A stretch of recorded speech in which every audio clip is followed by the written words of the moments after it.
On Halloween, Gotham City Mayor Don Mitchell Jr. is murdered by a man calling himself the Riddler. Reclusive billionaire Bruce Wayne, who has operated for 2 years as the vigilante Batman, investigates alongside the Gotham City Police Department (GCPD). At the crime scene, Lieutenant James Gordon discovers a message that the Riddler left for Batman. Soon after, the Riddler kills Commissioner Pete Savage and leaves another message for Batman. Batman and Gordon discover that the Riddler left a thumb drive in Mitchell's car containing images of Mitchell with a woman, Annika Koslov, at the Iceberg Lounge, a nightclub operated by the Penguin, mobster Carmine Falcone's lieutenant. While the Penguin pleads ignorance, Batman notices that Selina Kyle, Annika's roommate and close friend, works at the club as a waitress. Batman follows Selina home to question Annika, but Annika disappears, so he sends Selina back to the Iceberg Lounge to search for answers.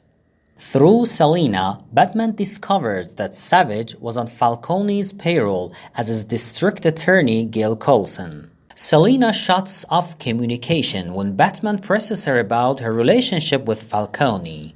The Riddler abducts Coulson, straps a timed collar bomb to his neck, and sends him to interrupt Mitchell's funeral. When Batman arrives, the Riddler calls him via Coulson's phone and threatens to detonate the bomb if Coulson cannot answer 3 riddles.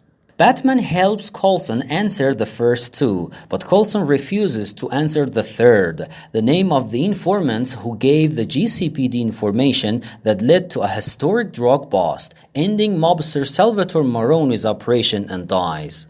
Batman and Gordon deduce that the informant may be the Penguin and track him to a drug deal. They discover that Maroni's operation transferred to Falcone, with many corrupt GCPD officers involved. Selina inadvertently exposes them when she arrives to steal money. Selina discovers Annika's corpse in a car trunk as the Penguin flees. Batman captures the Penguin but learns that he was not the informant.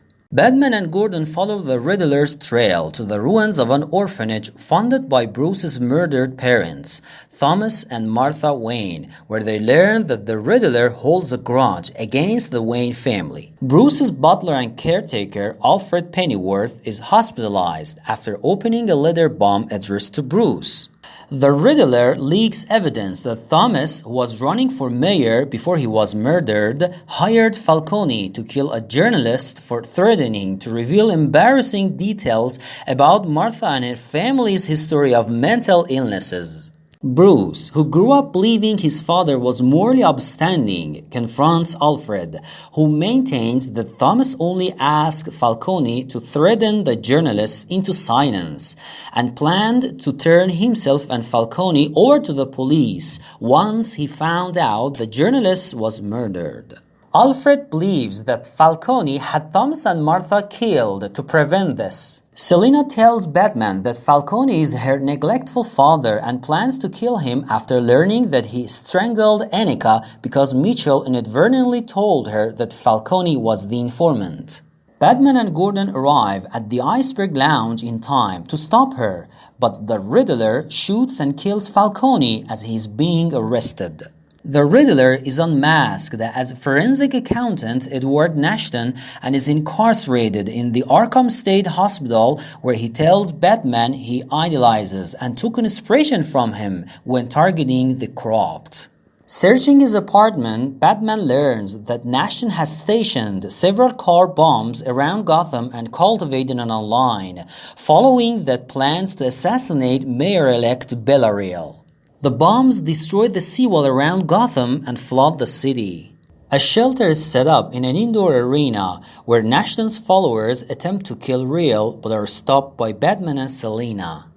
In the aftermath, Nashton befriends another inmate, while Selina deems Gotham beyond saving and leaves. Batman aids recovery efforts and vows to inspire hope in Gotham.